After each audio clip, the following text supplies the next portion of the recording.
this is really funny. Yesterday was it's AI now, and I typed in into AI. I was like, who is Dwiggy? And it came up with some English person in frickin' London, whatever. And I was like, that's stupid. You hallucinating piece of shit.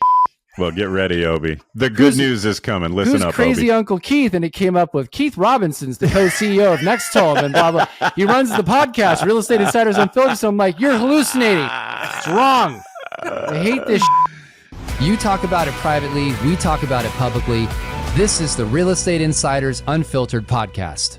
Welcome again to the Real Estate Insiders Unfiltered podcast. I'm here with Mr. Crazy Uncle Keith. That's me. I no longer go by Dwiggy because ChatGTP doesn't recognize who I am. So screw that shit. I'm not going to let this go for a while, by the way, for everybody to know it's going to be a thing for a bit. Yeah. So we had a really cool individual, Obi Jacobi from Windermere. They are a powerhouse real estate company in the Northwest. Yep. Like in Seattle, over 30% market share kind of company, just huge player. Keith, tell everybody what we talked about today because it was juicy. I love when we get these OGs of real estate on who's been in since 1989. You just learn a lot. I do every time we hear from him. First of all, he opened a bar at the age of 22, so I already find his life aspirational. He gave a really great answer to who he'd like to have lunch with. He gave his thoughts on the Northwest MLS structure and why it's unique and candidly probably better. And then, of course, the lawsuit stuff, air quotes, that they've been going through. Private listings, his feelings on those, how they're really communicated at the dining room and living room table, putting the human first, and just a good fundamental real estate discussion. You're going to get value from this. I guarantee it. Put it in your ears, kids. Obi, welcome to the podcast.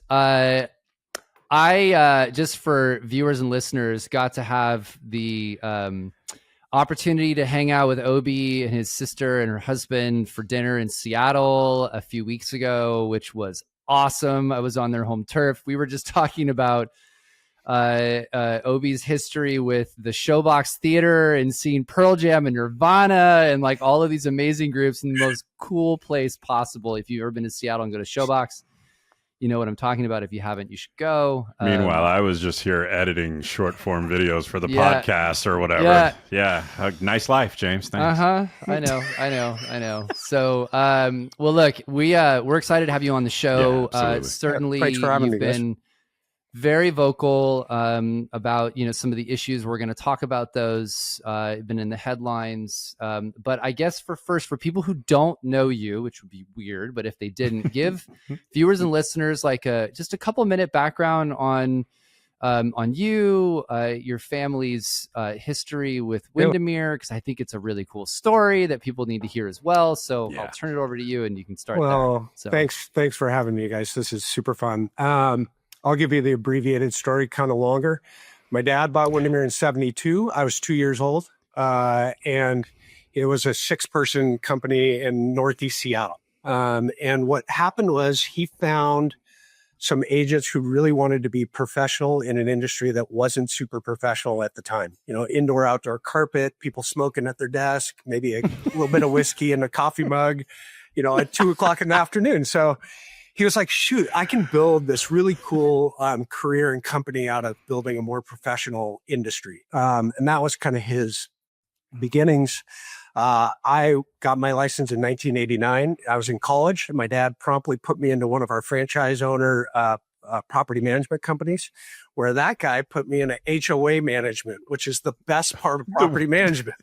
The worst of the worst. It's the worst. And so anyway, I did that for a little bit. And then after college, I went traveling, like lots of people do. And I came back to get my old job back.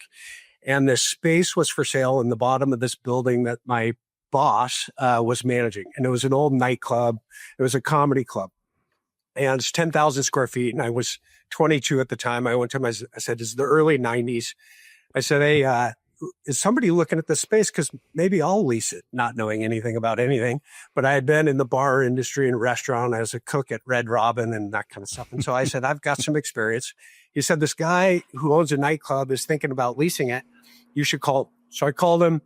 long story short, we had a partnership. I started a bar when I was 22 in the middle of Pearl Jam and Nirvana, and that's why I got to go to some of these shows. And the Sonics were a big deal when they were in Seattle and all this stuff. So I did that for a number of years, and I met my wife there, and she came to me at the time and said, "You're killing yourself. This is crazy." And so I sold the bar and opened a coffee shop, because that's what everybody in Seattle should do, is open a coffee shop. Yeah, there's none of those. There's none of those. Man, all the stereotypes are coming out right now. Exactly. Yeah. So I did that for about 6 months. And my sister Jill, who was working at our family business, came to me and said, "Moron, what are you doing? Join the family business." So I had to get my real estate license again and do that whole thing. And that's kind of, so I've had kind of now is then, fast forward 30 years, and I've had every job in the industry, sold real estate, managed offices, all that kind of stuff. And currently I co-president of our franchisor company that runs about 325 offices in 10 states. That's awesome. And so I got a chance to meet Jill and Jeff, who are obviously in the business. So the three of you guys run everything. And it's a really cool dynamic to see the three of you in action, because I'm giving inside play ball here, but you can tell Obi and Jill like have the brother-sister conversations, or the little bit of that at the dinner table where they were kind of arguing about stuff. And I was like, oh yeah, this is great. So I've got five sisters. So, it's a lot of management, a lot of personalities. Careful, they might listen. I know, right? I'm like, oh no, what do I say? That's funny. Good First of all, there is no way I could have opened a bar at the age of 22.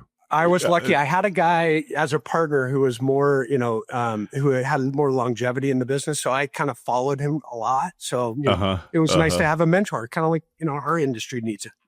Yeah, for sure. Yeah. Well, let's we'll dive in on the rapid fires. Cool. Favorite book or podcast this year ever that you'd recommend? So super easy one, and it was just for me. I read a book. That's okay. I have my mom or my wife's best friend growing up's son got married in India this year, and so we had a chance to go to India. And so there's a book called Shantaram, which is really, really beautifully written. It's a big book. It's about a guy who is in jail in New Zealand and escapes and escapes to India. And it's about his trials and tribulations doing it, but it's really a people book. And so I was excited to go to India because of the people and the descriptions and anyway. So that's my favorite book and experience of this year. Okay. Awesome. Yeah, it was cool. I wrote it down. It's a great book. It's a really great book. I'll add it to the stack. Yeah. All right. So now I'm really curious. If you could have lunch with one person, current or historical, yeah, this is a super weird one, you guys. I got into, since I'm on the author thing, I think I'd stick to that. I got into Stephen King when I was young. And so every time, I just got a new one in the mail a couple of days ago. And so I love Stephen King, and I had a chance to see him speak in a lecture. I would love to have a beer with that guy. He is so weird. Okay. It is just awesome. Like, how do you pull these stories out? It's so great. Yeah. So, just adding to that, Stephen King lives in Bangor, Maine. Yeah. We have a very large franchisee up there. And when I got picked up at the airport to be taken to the hotel in the middle of winter, by the way, he makes a sidestep and he goes, "Hey, check this out." And he drives down the street and he goes, "See this like creepy looking house over here?" And I'm like, "Yeah, this shit is creepy."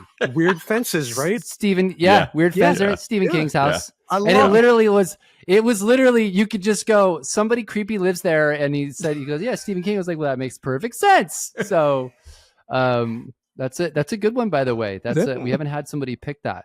So, no, we have not. That's a good one. All right. Let's dive into all of the drama.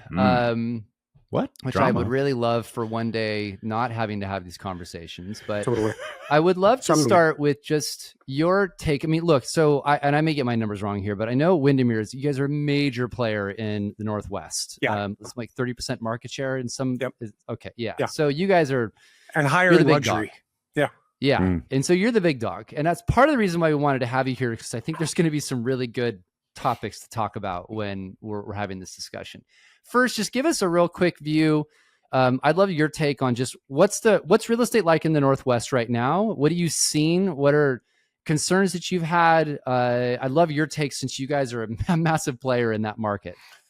Well, from market condition, or just kind of what we're seeing out there in the world. Market condition, what you're seeing, like Seattle's been changing a lot. Just curious, kind of your overall take of that. Yeah, Seattle's obviously grown a ton. Amazon coming in and really expanding here and doing that kind of stuff. So our price points have gone through the roof. COVID hit, and just like everywhere. The real estate market here has been very collegial, like it is in most places, for a very long time, and there's not as much.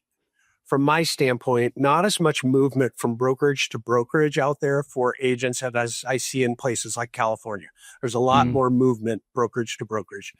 There are forums and breakfasts and things like that where agents from other companies get together on a monthly basis. And it's been like that ever since I've been in the business. So people treat the profession with a lot more camaraderie and like we're in this collaboration. Together. Yeah. And, we had an agent today who's was with us for a long time, is at Compass now. He sat on a panel, one of the things I was with, and he said, listen, we all, obviously we work for our clients, the consumers, buyers and sellers, but they do this every 10 years. And we have to work with each other every single day. So the way you act in the marketplace is something that people watch and is really important. What's happened, what I've noticed from a marketplace standpoint is people are taking sides on this thing, on, the private listing network or not. And it's been like these breakfasts that happen where it's really collegial is not. Like people are sitting across the table fighting about it, which is really a new thing in our market. So it's not, from that aspect, it's not awesome. And as a leader, I think it's really hard and important for us to, some of the things we've said isn't meant to cause a harder market for our agents. It's to stand up for what's right in the industry and what's right for the consumers. We have to do that. But at the same time, we've got to walk a tight rope of, okay, how do we make sure our clients, our agents are having the best experience or given the best tools, or I'm not sure exactly, we're just not putting them at war with clients that they got to get purchase agents that they got to work with. Right? Yeah. It's a really good comment about the leadership side. I had this conversation a few days ago. I was in a meeting, and somebody was talking about how there's just so much anger in the industry towards each other. And look, in fairness, our industry's gone through a lot of pain over the past few years, as we all three of us know, with litigation and settlements and blah, blah, blah.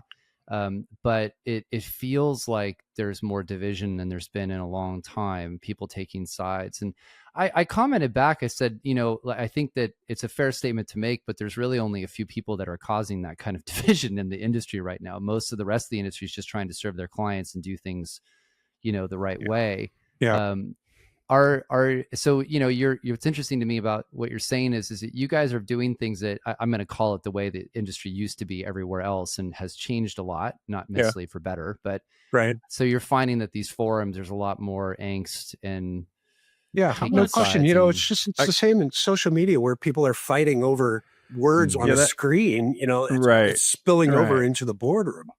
Well, that's what I was going to ask. How much of it is this issue? I think I know the answer. It's not one thing. It's all things, right? It's never one thing. But you've got a somewhat contentious issue. You have, charismatic leaders on both sides, communicating what they believe the value is, and that they're very different. And we're in a place where it seems like we don't try to seek common ground in a lot of areas of life, right? It's about dunking on the competition or trolling somebody, or right. And there's always been some of that, right, publicly, but then we got to get stuff done, and we can really talk at some point. And I feel like some of that's been lost. I don't know if that resonates with you at all, Obi, but it totally does. Never in my lifetime have we seen leaders calling leaders out in ways that are so contentious. And there's never been platforms that we have today that give the voice of somebody like that. In olden days, it was newspapers and things like that. You'd never run an ad on something, right. But so it's just kind of a weird dynamic where, I have a voice on my channel and I speak my truth, and then somebody else can speak their truth on theirs, but it gets nasty now. Mm-hmm. Well, it's in actually all aspects of our world. I mean, politics have somewhat divided no the question country into halves or even thirds at this point. I want to go a little bit deeper on something here. So the Northwest MLS, you guys are very unique up there in the way that you operate your MLS. I've found it, to be honest with you, like in a good way. You work very closely with the state on a lot of issues, or the way you come up with your forms, where it's done much more collaboratively. And you made a decision. When I say you, I'm talking to the real estate community, made a decision, because it's run by a board. Stop me if I'm off anywhere in these assumptions, by the way, Obi, because I'm just from what I know. The board made a decision, and brokers got together a long time ago and said that it is best practice to have a policy where if we are part of an MLS, we are submitting all listings into the MLS. Correct. And it's been this way for a long time. So I'm going to ask this question because and it's a little leading, and I'm not denying the fact I'm leading you, but I just find it interesting. You've got 30% market share or more. Yep. You would be the beneficiary of a practice that didn't require that. Like, your company would benefit more than anyone else because you have the market share to really affect lots of decisions. I mean, you could keep properties off. You could do a lot of internal double ending of deals. You could turn into a lead gen tool. You could do significant advantage to your company and damage to the system. And you have the power to do it. Why have you not? Just it's super easy to me. It's what's best for the consumer. I mean, fast forward a couple of years, you guys know this, we're going to silo every real estate company. So I got to call them and find out what listings are on. And, the person answering the phone isn't a licensed real estate agent. So in my state, they can't give me any information. So I got to get through to an agent to then give me the information on the house that's listed by John L. Scott. Come on. Are you kidding? We should start holding the keys in the office also. So I got to actually have somebody come to my office. So it's this. I mean, are you kidding? Maybe we go back to escrow accounts too. It's just ridiculous. Fast forward a little bit, and it's just so, we've given power to consumers to understand pricing, to understand all of it. And so now we're just going to take that all back and say, no, I'm sorry. We're going to make you more ignorant as a buying and selling community on purpose. Please. That's what our value is. You're kidding me. So for us, the decision's super easy. It's what's best for the consumer is always going to rule the day. Period. End of story. Follow up. You are in a market that is surrounded by tech, some of the most powerful companies in the world. Microsoft, Amazon. I mean, the list goes on and on and on, right? Yeah. Your real estate price, you said luxury real estate. So what's the average price point of a home in Seattle, just for context? Give me $1 million. $960. Okay. Okay. And your high end goes all the way up to some astronomically insane 50 million. Unlimited. Yeah. All right. So you have all of these, you have a significant amount of wealth in your area, significant. And everyone's required to put their properties on the MLS. Yep. How many people are requesting to keep it off MLS, are you having sellers requesting you guys for privacy purposes? How do you deal with that? I'm not leading you on this. I want to actually understand it. Yeah. No, for sure. There's, we'll give you the best one. Russell Wilson puts his house on the market with one of our agents. He doesn't want showings he doesn't want to publish. He doesn't want to sign. He doesn't want his address. He doesn't want to know it's him in Sierra. Okay. We have the tools and mechanism to do that. We did that. And all on his request, of course. Who would want, everybody to rush to Russell's house to go see him in Sierra? Well, probably Sierra, but that's different. So there are certainly mechanisms, and especially is it mechanisms in the MLS, to be clear, to create the privacy? Yes, right, in the MLS. So not displaying the address, and there's mechanisms to make it so that you can create the privacy for the seller. No question. So those things are available today in all MLSs. I'm not a huge fan, and I don't understand the whole concept between the office exclusive either. I So that's just to get it out to my company first, not the whole public, right? I mean, that's it. Or am I testing pricing because I don't know how to price the home? I'm not quite sure what I'm doing in that. But you know, I think all of it is exposure is the key to a lot of this, and luxury listings. You know, I'm absolutely positive they call their agent and they say, "Hey, I want you to quietly test this out there in the world." I know they do. That happens all the time in luxury. It doesn't happen as much in the mid or lower market for sure, you know, but it happens in luxury a lot.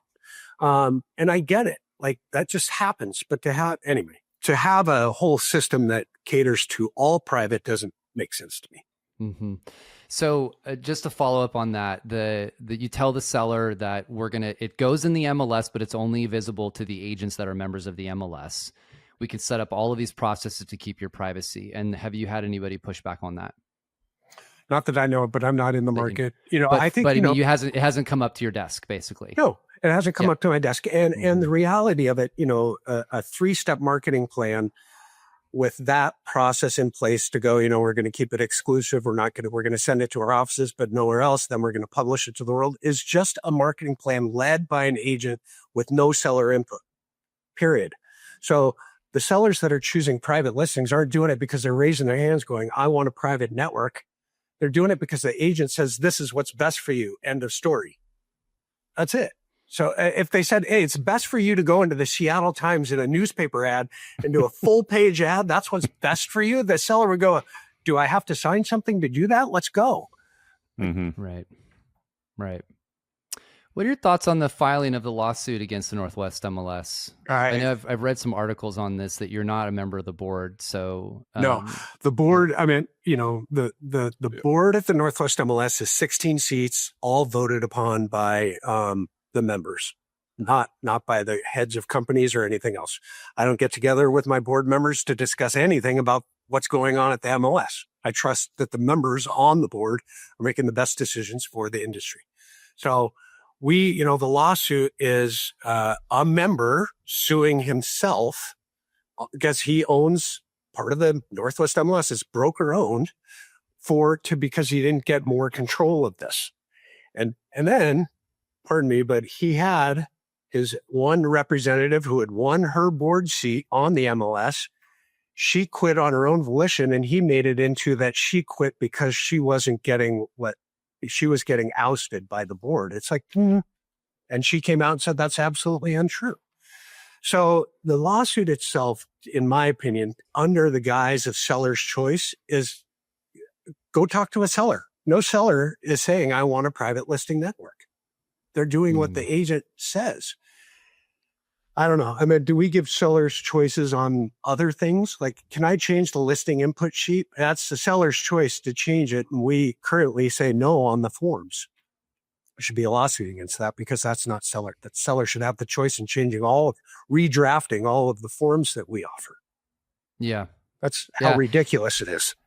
Right. I had a conversation recently. Was on stage having a debate, and the seller choice thing came up, and I got really irritated because I hate it when people throw that out. And I go, well, if you know what, let's talk about seller choice for a second. I said there was like 500 agents in the room. I said, I want you to all raise your hand since a lot of you are proponents of seller choice. I said, how many of you are giving the seller the choice to do an open listing agreement? A non-exclusive, you only do exclusive? Oh, so you're basically removing the choice of what the seller can do. You're not doing an open listing agreement. Because an open listing agreement means that the seller can do whatever they want. They don't actually have to do anything under CCP rules. They don't have to put it in the MLS. They can advertise any way they want. So it's only a certain amount of choices that you're offering them. Got it, right? That happened. That was awkward, by the way, for me, because I was the person that said it, and I realized like half people in the room just hate me for saying that now. But like, if we're going to have the conversation about seller choice, then offer all the choices. I love it. I'm going to reuse that if you don't mind. No, please feel free. Because I've just there's this whole Braveheart theme of seller choice, and it's like if you're gonna go out there and do the Mel Gibson line about freedom, then give them the choices, but you can't use it if you're only offering them a specific choice. Right.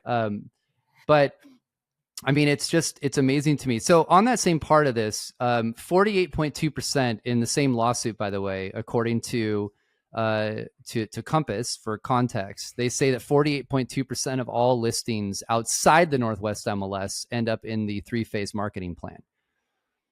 And this is in the lawsuit. I'm literally verbatim. And if anybody wants to question me, it's paragraph 4, so you can read it yourself. 48.2% of listings are put into this 3-phase marketing plan outside the Northwest MLS because you don't have a way for anybody to do open listing agreements there. It's not open listing agreements. You have, even if under any submission policy, they have to put it into the MLS. Yeah. Correct. So I don't understand how, to your comment that the agent's doing this, I don't understand how in a world we went from complete openness, sellers getting the benefit of a great marketplace, buyers having the ability to see it, to, in a short amount of time, half of them choosing to not put it on the MLS. I'm like, that just seems mathematically impossible to me. Well, without the agent pushing them. Let me do this. Let me give you the statistics of my closed network that you don't have any vision into, and then we can talk about statistics. Okay. Yeah. Really? Right. I mean, Robert was calling. So my sister's good friends with the Compass agent on Bainbridge Island across the water. She said, "Oh my gosh, Robert called me specifically to ask me to put my listing in the private network. Can you believe he called me?" It's like, wait, so Robert's calling listing agents to have them go to their sellers and actually get them to put their listings in the network. Like, of course you can get it to move by 50%. Mm-hmm. I mean, but again, it's his stats, not mine. I worry about, and maybe you can jump in here and give me your thoughts. I worry about the direction that all of this is going with consumers and the ramifications that could come from this with the listings, people going into this status. We've seen tons of stories coming out where sellers are selling their home. It's done in office exclusive. There's a comparable that's $50,000 to $75,000 more. Buyers not knowing about properties. And what is your position running a very large company on potential liability? Is this a concern for you? It's just in my opinion, it's a ticking time bomb for Compass. There's going to be a lawsuit where somebody said your agent didn't give me a choice and sent me into your private listing network, and I could have gotten more money on the open market. It just feels to me like that's a no-brainer out there. And then so yes, I think there's huge risk in it. Your company doesn't do, you obviously are very proponent of the seller side of this. I don't know what the rules are up there in the states that you guys are primarily in. Is dual agency, single agent, dual agency allowed in those states? It is. Yeah. In most of ours.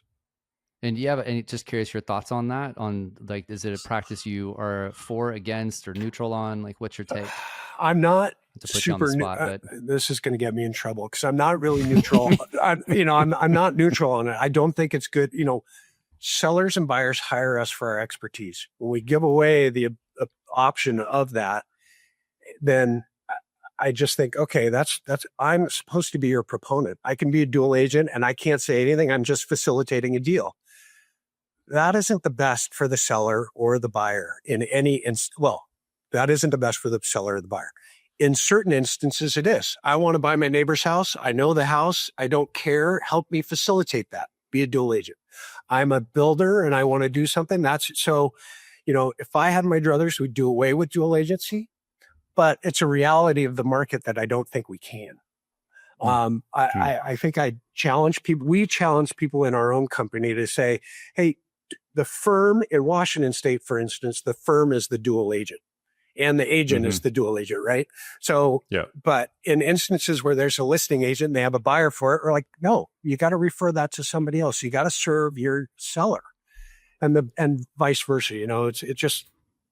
Yeah, everyone needs their advocate in this process, right? They need their That's right. Could you imagine gladiator going into the arena? Yeah, go into a lawsuit and be like the lawyer's like, I'm sorry, I defend them too. I'm both the plaintiff and the defendant. Right. Anyway. Right. So single agent, dual agency is currently banned in 9 states across the U.S. Keith and I just we just interviewed a couple of state real estate commissioners, which was an interesting conversation from their perspective about the rules and laws and things that are in place. But they brought up, which I found interesting, their biggest concerns are around teams. They had issues around the way teams operate, because is it dual agency or not? Keith, you look like you want to say something on that. Well, it just is more, I mean, it's a little more complicated with a team, right? In my opinion, it's separate agent. Yes, but you sort of work for a team and you all work together. So if the team lead's listing, is the junior agent really going to go to the mattresses with the team lead? They should, right? You put your client's interest above your own. That's what we sign up for. But is there tension not to, right? That's a really good question. We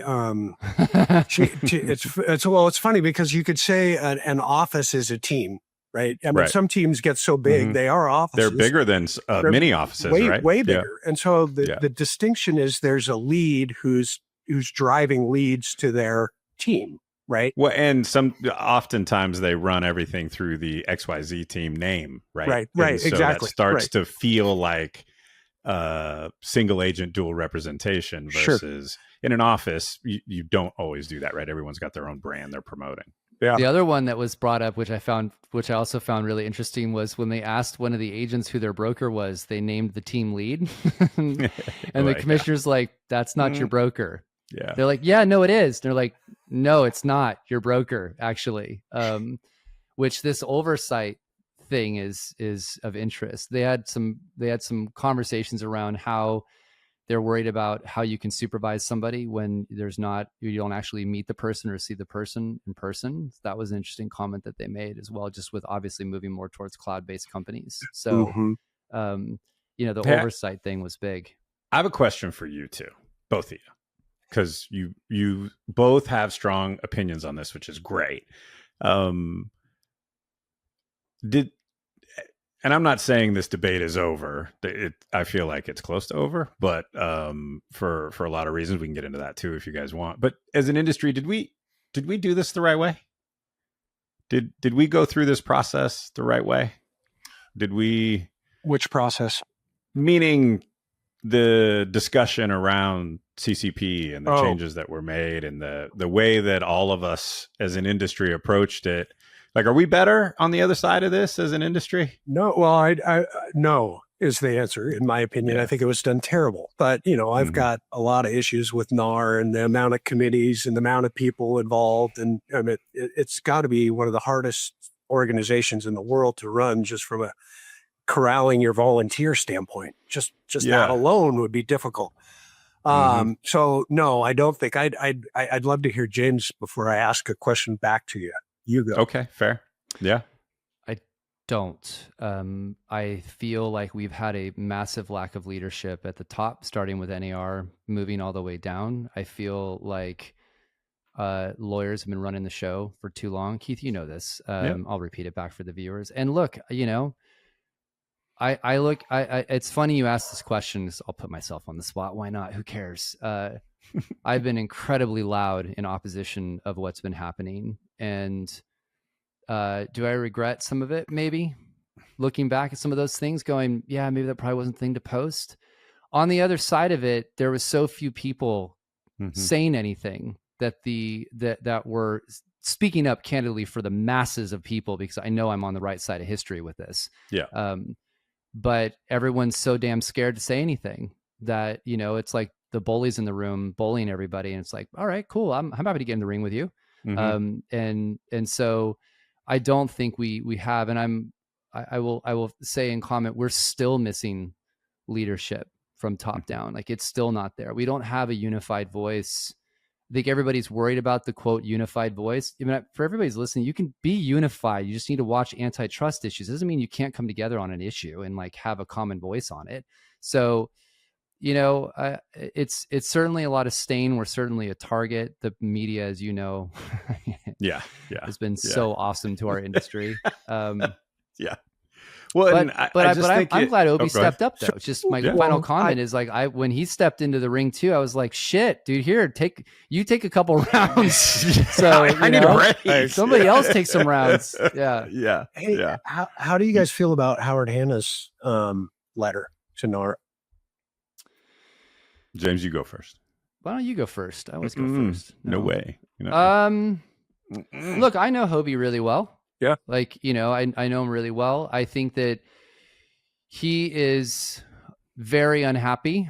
He has certainly a lot of reasons to be unhappy. And those numbers are quite large. I do. And I've been vocal about this. Isn't new. I think NAR did throw everybody, and you were part of it. No so question. were we, under the bus. There's no question.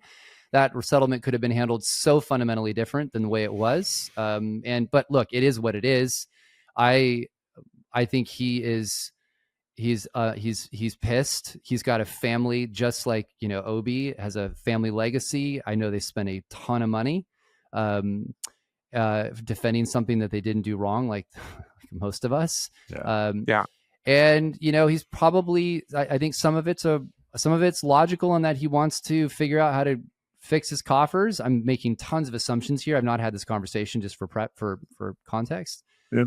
And some of it, he's just still pissed, and he's pissed at the system, and he wants to see the system changed. And he's like, I'm the player. I got the marketing. I've got the listing power. Y'all, I'm tired of listening to your rules, and I want to create my own. That's my take. Yep. So. Yeah. I actually don't know. I don't know him at all. So, I mean, we've said hi in passing in a hallway, I think, at an event, but it just, and there's no judgment associated with the emotion, but I think he's really angry. And when you're really angry, you're gonna, if you feel like you've been really supportive of something, and then that something bites you, and that family has been very supportive of NAR, then it's a natural human emotion to sort of I think Shakespeare want the pound of flesh, right? And that's a natural human reaction. It's a natural human emotion, and I think that he's expressing it, right? That's what I think. Yeah. Obi, you want to jump in? No, I agree with you guys 100%. I think he wants change. He's, how am I going to try and affect change differently than what we've done in the past? And he, like you guys said, he's been bitten. Yeah. And you got to do something, You didn't answer your own question. So I want to hear your take on, does the industry handle it right? No? You didn't get to jump in on that. Well, I tend to really try to find, I try to really see both sides of something. Yeah. When I'm meditating on it. Do I think the settlement was great? No. Do I understand why NAR settled it when they did the way they did? I think I do. I wasn't in the room, but I think as soon as the lawsuits started to metastasize to individual agents getting sued by local attorneys in their local markets, NAR had to step in, or they had to settle it fast, or it was going to become this hydra of a problem that was outside the box, right? Like there was no containing it. So, just for context for viewers and listeners, there were some copycat cases where they started to name teams. I want to make sure everybody understood that. Most people don't know that. Fine print. So, I mean, that's why I think they had to get in the room and settle it as best they could. And that was obviously a disappointment for several companies, including ours. But I get it. I can understand it. I don't have to like it. Right. I think the biggest problem that I have is, but I also think, maybe it's just the way we do things now. I don't love that clients are seeing, the humans we serve are seeing us in this boxing ring, mm-hmm. right? And that isn't the best look, right? When you have people screaming at each other on social media and their entire sphere of influence and everybody that they know is seeing mom and dad fight, right? Mm-hmm. It's not good for the kids. And maybe that's just the way we work today. Maybe part of the reason we get in trouble as an industry is because it isn't more open and notorious and out there on social media. So, okay, I can hear that. and maybe it's because I'm 53 and I'm old and tired and I don't fully get social media, right? But I do think that I don't think the human beings who buy and sell houses have a better opinion of our industry with how we did this publicly, right? And while it may have been what needed to be done, I don't think we've helped ourselves in that sort of ranking of trusted advisor, right? Well, it's certainly been a lot of bad PR and a lot of stuff on social. That's such a good segue, by the way, for this second to last question. So, Obi, I'm curious, like, you know, you've been in this a long time, you've seen the industry, and it's actually a really good lead up to, where do you think all this ends up? And when I say all this, I'm just talking about where we are today, time and space. It could be about lawsuits, just market, like perception, industry reputation. Like, what's your crystal ball over the next few years or even 5 years? Like, what do you see? What's your thoughts? Well, I'm hoping transaction counts go up. There's that. Please, totally agree with you on that. Pretty please. Yes. Yep. Pretty please. Pretty please. You know, where my hope and desire, and I really hope we can get there, is that National Association of Realtors gives the rule book to local MLSs. And local MLSs are run by local practitioners that set the rules and the guidelines.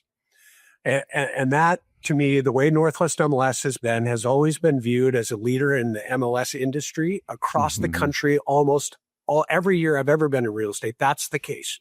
People go, God, I wish we were them, because they're not governed by somebody in DC saying what the MLS should be doing in Park City from afar. It just makes no sense to me. So if we can affect that kind of change, the real estate markets and the real estate profession will be a better place for local practitioners. That's what I hope happens. I think our market, you know, I think everybody can talk about market conditions, and there's a lot of opportunity for buyers right now. You know, we're in a global economy that is in a pause right now. That I get it. You know, I think we are 100% driven by consumer confidence. And if confidence is shaken, then our industry is going to be shaken. You can listen to a million economists in the world going, well, the rates are going to do this. And who cares? If the people don't feel secure, they're not going to make big decision stuff. I think that'll come back. I think we're going to mellow out over the summer, and we're going to get to some solutions and some prices and all the other stuff. So I think I'm hoping we're going to have a spring market in later summer. I think that, you know, we've got buyers.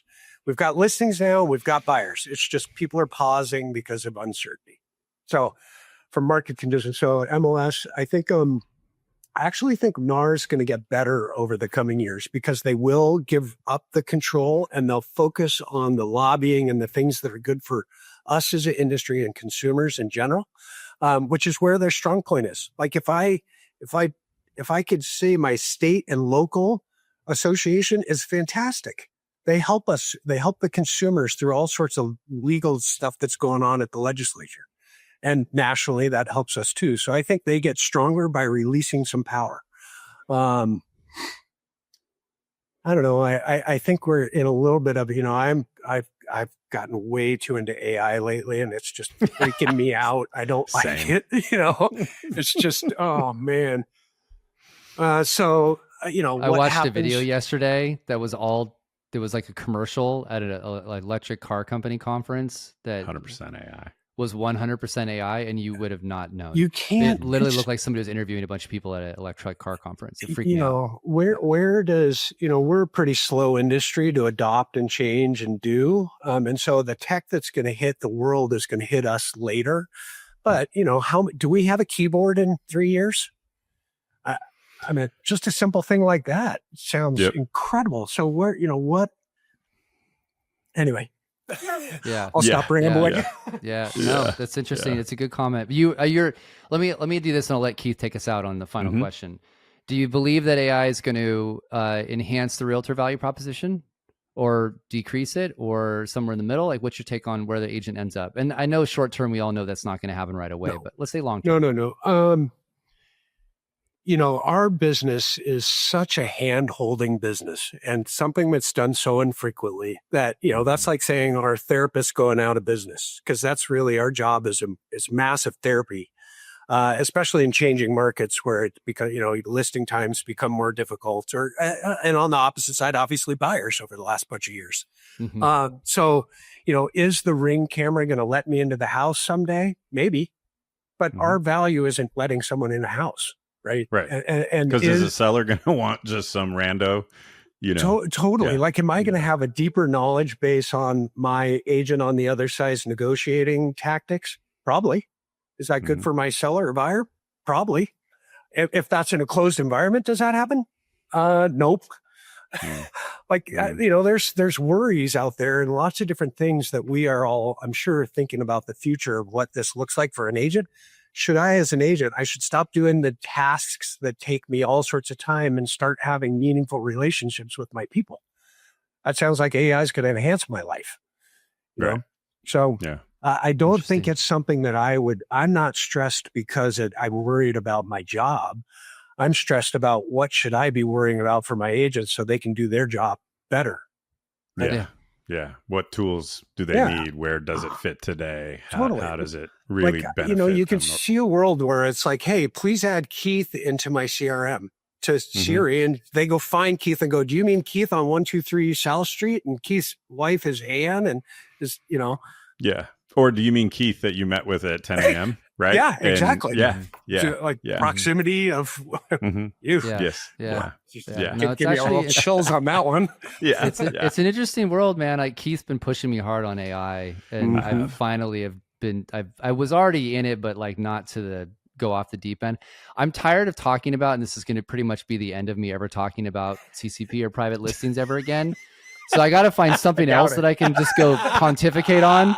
And yesterday I was AI? This is really funny. Yesterday was it's AI now, and I typed into AI. I was like, who is Dwiggy? And it came up with some English person in frickin' London, whatever. And I was like, that's stupid. You hallucinating piece of shit. And then I was like, get ready, Obi. Get ready. And then I was like, the good news is coming. Listen up, crazy Obi. Uncle Keith? And it came up with Keith Robinson's the co-CEO of Nextome and blah, blah. He runs the podcast, Real Estate Insiders Unfiltered. So I'm like, you're hallucinating. It's wrong. I hate this shit. So, anyways. Obi, this is the last question we ask everyone. And I'm excited about your answer because you lead residential real estate professionals every day. If you were an agent, what's the one thing you'd implement today or change in your business so that you could have success in 2025? Well, it could be, really corny and say that go out and have great relationships with people. But the reality of it is, the very best agents I know have very deep relationships with their people, and they don't, they're not trying to sell them anything. They're just trying to be the perfect advisor of, what I think the best thing for you to do is go remodel your house. Right. I want my people to say those words. Right. Because that means they care about their people and they're doing the right thing. Now, as a new agent, I'd say, go get involved in every single thing you possibly can. I've got a new agent. She's hit $300,000 this year, and she is on the NARAB board. And she's not Hispanic. She's just like, I want to be involved in every single thing that I can get on. I want to be on, you name it. I want to be involved. Hand just stays raised, right? And she's crushing it because she's involved. Go to business groups, go to forums, go to you name it. Just be the person in the room, and don't be a salesperson. Be a person with knowledge, right? Just be present. Yeah, be present. That's great advice. It's great advice. Yeah, I'll just leave it at that's great advice. I know what he was going to say was it tends to be the most common thing people who are successful state is just work your sphere. It just comes back to that. It's foundational. Yeah, it's so all right. I guess I'm going to say it, but like, I can't wait till we get on a podcast and we don't have to say it anymore, because for the love of God, like as an industry, can we figure that out? Like it literally, the playbook is right in front of you. Roughly 80% of the people say they'd love to use their real estate agent again. Less than 20% actually do. Fix that problem for yourself and you'll never do anything else. All right. I would be remiss to say though, the market swings all the time. And having the skill set to go have an open house. I mean, Sphere is 80% of the business we do, right? Sure. But in today's world, right this minute, if you're a good open house person, oh man, you're crushing it. you're just crushing it. And that's a skill set that people haven't had to do in a long time. So just be a real practitioner of your industry, and know how to work in it and be the right advisor. Yeah. Can't think of a better way to end than that. Obi, thanks for being here, my friend. It was entertaining, fun, and insightful as always. And appreciate you leading the industry and speaking up. Yeah, thanks for being a voice. Yeah. Okay, my friend. We'll talk to you soon. Okay, see ya. Thanks for joining us on the podcast. Hit that subscribe button. Trust us, it's the best thing any of us will accomplish today.